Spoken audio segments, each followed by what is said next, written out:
இந்திய ஜனசங்க கட்சி 2026 சட்டமன்ற தேர்தலில் எதிர்நோக்குவதற்கு தயாராக இருக்கிறது.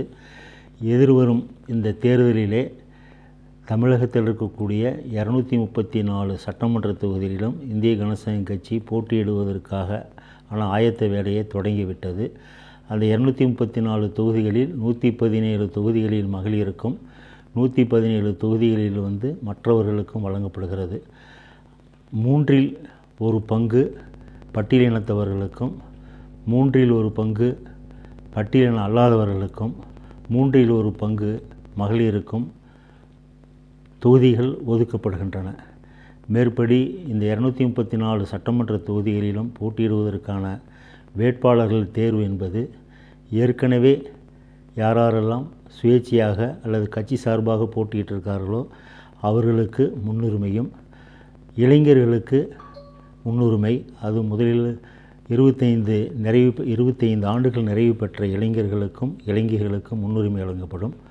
அதே போன்று 35 வயதுக்கு கீழே இருக்கக்கூடிய மகளிருக்கு முக்கியத்துவம் வழங்கப்படுகிறது.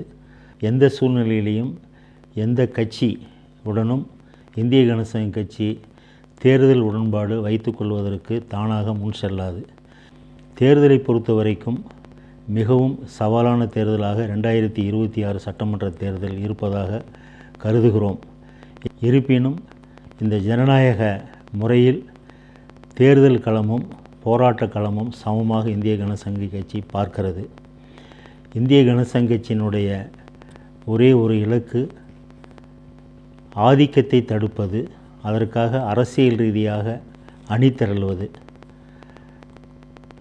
ஆட்சி அதிகாரம் என்பது மக்களின் மூலமாக பெறப்படுவது.